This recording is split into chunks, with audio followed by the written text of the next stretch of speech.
Tell me like a Hellcat.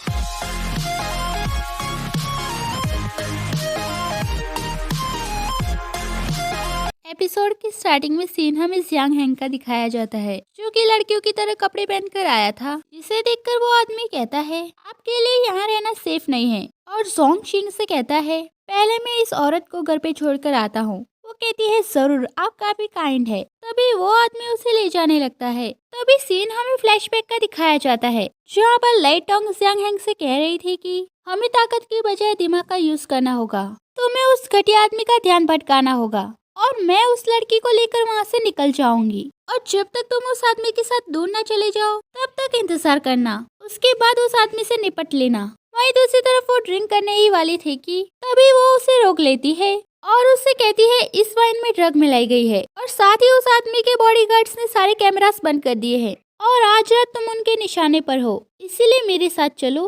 तभी वो दोनों वहाँ से जाने लगती है, लेकिन भागते भागते उसके पैर में चोट लग जाती है। वो कहती है क्या तुम ठीक हो, और उसे वहाँ से ले जाती है।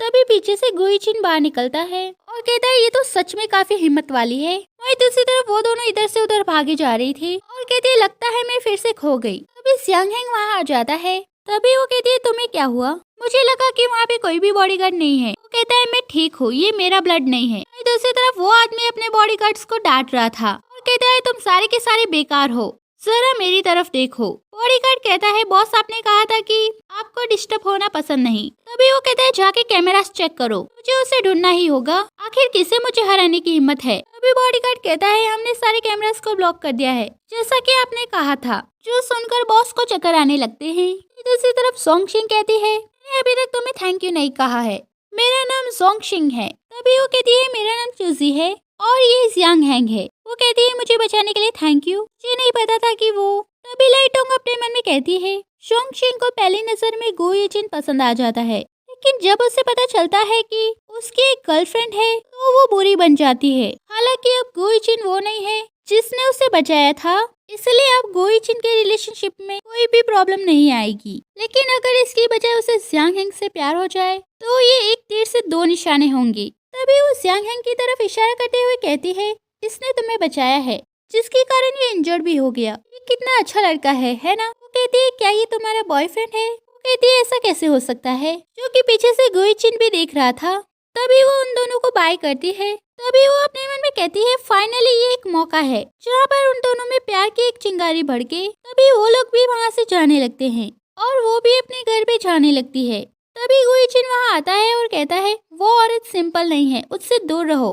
तभी वो कहती है तुम किस बारे में बात कर रहे हो। तभी वो कहता है जियांग हैंग तुम्हारे साथ क्या कर रहा था, क्या मैंने तुम्हें बताया नहीं कि दूसरे लड़कों से दूर रहो। कहती है क्यों, क्या तुम्हें डर है कि मुझे किसी और से प्यार हो जाएगा, वो भी 3 महीने से भी कम समय में। क्या तुम्हें अपने आप पर भरोसा नहीं है, और उसका हाथ छुड़वा कर वहाँ से निकल लेती है। तभी वो चिल्लाते हुए कहता है क्या तुम्हें पता नहीं है कि मैं कौन हूँ, मैं गुइचिन हूँ। मैं भी देखता हूँ कि तुम्हें मुझसे छीनने की कौन हिम्मत करता है। तभी साओ ही कहता है मिस्टर गो आप काफी हैंडसम हैं, क्या अब आप कॉन्फिडेंट है। वो कहता है कोई जरूरत नहीं है थैंक यू। दूसरी तरफ लाइट टंग सोने के लिए जाती है। तभी वो कहती है ऐसा लग रहा है कि जैसे मैं कुछ भूल रही हूँ। तभी गुइचिन उसे मैसेज करता है और कहता है कल सुबह मैं अपनी गर्लफ्रेंड को लेने के लिए आऊंगा। तभी वो कहती है अरे नहीं, मैं तो वेशिक को ढूंढना ही भूल गई। अब सीन मॉर्निंग का दिखाया जाता है, जहाँ पर गुइचिन लाइटोंग को अपने साथ लेकर आया था। तभी जाओ कहता है आज के शेड्यूल में मिस जे के साथ आपकी डेट शामिल नहीं है। वो कहता है कोई जरूरत नहीं है, मैं डेट पर ही हूँ, और वहाँ से जाने लगता है और वो दोनों भी उसके पीछे पीछे जाने लगते हैं। तभी गुइचिन कहता है क्या तुम जानते हो किस तरह का आदमी सबसे आकर्षक होता है, जो कि सीरियसली काम करता हो। वो कहती है कहीं इसके दिमाग में कोई प्रॉब्लम तो नहीं। तभी वो उसका ऑफिस देखती है और कहती है ये तो वही ऑफिस है जहाँ वेशी की गुइचिन को चाय देने के लिए जाती है, लेकिन वो गलती से उसकी बाहों में गिर जाती है और उसकी शर्ट फाड़ देती है। और गुइचिन उससे कहता है मुझे नहीं पता था कि तुम ये चाहती हो, और फिर वो दोनों शुरू करते हैं। फिर वो कहते हैं ये बहुत बुरा है, अब मुझे जाना होगा, और भागते हुए एग्जिट की तरफ जाने लगती है। तभी सोंगी वहाँ आ जाता है और कहता है सिस्टर सरप्राइज। वो कहती है कौन तुम्हारी सिस्टर है। वो कहता है सिस्टर क्या आपको मैं पसंद नहीं हूँ, लेकिन आपने पिछली बार कहा था कि मैं अच्छा दिखने वाला एंजल हूँ। वो कहती है अच्छा ये तुम हो, मैं तुम्हें कैसे भूल सकती हूँ, क्या मैं तुम्हारे साथ फोटो ले सकती हूँ? मुझे डर है कि मैं फिर कभी इतनी लकी नहीं होंगी। और अपने मन में कहती है, मैं बहुत अच्छी तरीके से तुम्हें जानती हूँ। जितने लोग तुम्हें पसंद करते हैं उतना ही तुम उन्हें नापसंद करते हो। तभी वो उसके साथ फोटो लेती है और बहाना बना के वहाँ से जाने लगती है। उसके जाते ही वो कहता है ये कितनी बोरिंग है। दूसरी तरफ लाइटोंग को गुईचिन के ऑफिस में बिठा दिया जाता है। तभी गुईचिन कहता है चलो मुझे एक कप टी पिलाओ। वो कहती है क्या तुम मजाक कर रहे हो? तुम्हारी हिम्मत कैसे हुई किसी लड़की से काम करवाने की? मैं नहीं करने वाली। कहता है ठीक है और उसके पास आके कहता है मैंने कभी दूसरों के लिए टी नहीं बनाई, याद रखना कि तुम पहली हो। फिर वो उसे रोकते हुए कहती है मुझे प्यास नहीं लगी, लेकिन जब तक मैं इस कमरे में हूँ किसी को प्यासा रहने की इजाजत नहीं है। अभी वो उसका हाथ पकड़ता है और कहता है मेरे फैसले को कोई रोक नहीं सकता और कप में टी भर के उसे दे देता है। अभी वो कहता है अगर मैंने तुम्हारा पीछा करने का फैसला किया है तो मैं इसे अंत तक करूंगा। अभी वो कहती है मुझे जाने दो, जिसके चक्कर में उसकी स्कर्ट फट जाती है। तभी गुईचिन वहाँ से जाता है और उसके लिए जैकेट लेकर आता है और उसे पहना देता है और कहता है सैंपल रूम में कपड़े हैं, मैं तुम्हें वहाँ पे ले जाता हूँ। वो कहती है कोई जरूरत नहीं है, मैं खुद ही चली जाऊंगी। और सैंपल रूम में आ जाती है और कपड़े निकाल के देखने लगती है और कहती है ये कितने बेकार है, जो कि लू सिंगजी सुन लेता है। वहीं दूसरी तरफ उसे एक अच्छी सी ड्रेस दिख जाती है जिसे पहनकर वो बाहर आती है, जिसे लू सिंगजी भी देख लेता है। तभी वो उसके पास आता है और कहता है किसने कहा कि मेरे कपड़े बेकार है? वो कहती है तुम यहाँ क्या कर रहे हो? वो कहता है मैं गुशी ग्रुप के लिए काम करता हूँ और यही कारण है कि मैं यहाँ हूँ और तुम यहाँ क्यों हो? कहती है अरे नहीं, सेकंड टारगेट, ऐसा बिल्कुल नहीं हो सकता। तभी वो कैंची से उसकी ड्रेस काट देती है। तभी वो कागज और पेन लेकर आता है, उसके कपड़ों की स्केच करने लगता है और कहता है तुम इतने भी बेकार नहीं हो। तभी वो कहती है मुझसे ये मत कहो कि तुम मुझसे इंस्पायर्ड हो गए, मुझे नहीं पता था कि तुम्हें ये स्टाइल पसंद आ जाएगा।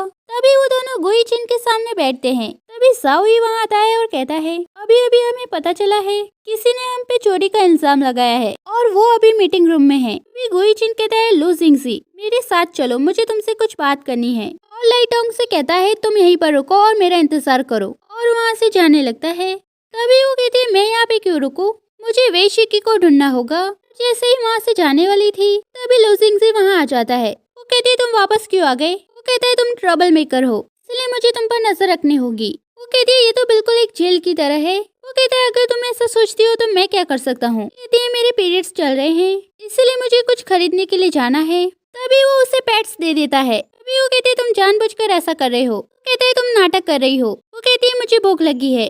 दूसरी तरफ सियांग हैंग कहता है चूसी मैं तुम्हें लेने के लिए आ गया हूँ, लेकिन वो तो वहाँ पे नहीं थी। दूसरी तरफ लाइटोंग और लू जिंगजी दोनों खाना खाने के लिए एक जगह पर आ गए थे। तभी वो कहते हैं लू जिंगजी को साफ रहने की बीमारी है और मुझे पता है कि उसके साथ किस तरह का बिहेव करना है। तभी वो कहता है इस जगह पर इंसान कैसे खाना खा सकते हैं? तभी वो कहती है अगर तुम्हें पसंद नहीं है तो तुम यहाँ से जा सकते हो। तभी उनका खाना आ जाता है, जिसे देखकर कहता है इसमें से कितनी बदबू आ रही है, तुम्हें इसे नहीं खाना चाहिए। तभी वेटर उसे मारता है, जिसकी वजह से उसके गले में लग जाता है। तभी वो कहते हैं क्या तुम ठीक हो?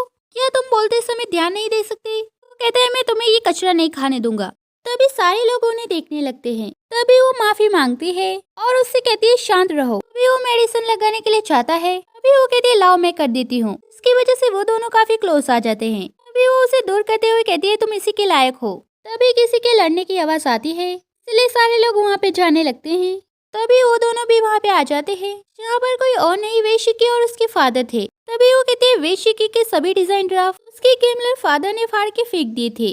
फिर लू जिंग से उससे मिला और उसे गुशी ग्रुप में ले गया, जहाँ पर वो फिर से गुईचिन से मिल जाती है। फिर उसे उसके डिजाइन मिलते हैं। तभी वो उससे कहती है देखो इसके डिजाइन कितने अच्छे हैं। तभी वो कहता है चलो चलते हैं यहाँ से। तभी वो उसे रोकती है और कहती है कम से कम एक नजर तो डालो। वो कहता है मुझे तुम्हारे टेस्ट पर विश्वास नहीं है। वो कहते हैं वैसे क्या तुम उससे पेटते हुए देखते रहोगे? वो कहता है एक बार के लिए तो मैं उसे बचा लूंगा, लेकिन फिर भी मैं उसे पूरी जिंदगी नहीं बचा पाऊंगा। वो कहती है तुम उसे हमेशा के लिए बचा सकते हो, मुझ पर भरोसा करो। वो कहता है एक कड़वी सच्चाई झूठे वादे से तो बेहतर है। तभी वो खुद ही उसे बचाने के लिए चली जाती है और जाकर वेशिकी के फादर को डांटने लगती है। तभी वो उसे मारने के लिए आते हैं, लेकिन उसके पहले ही लू जिंग से उसे मार के नीचे गिरा देता है। तभी वो उसे उसकी डिजाइन देती है। वेशिकी कहती है मुझे नहीं पता कि मैं तुम्हें थैंक यू कैसे करूं। वो कहती है क्या तुम मुझे थैंक यू कहना चाहती हो?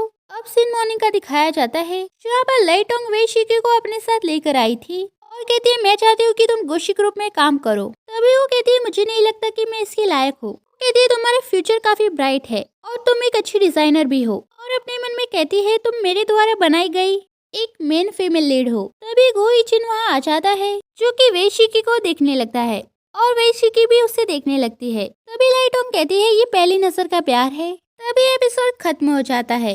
नेक्स्ट एपिसोड के लिए like share subscribe and thank you for watching full video.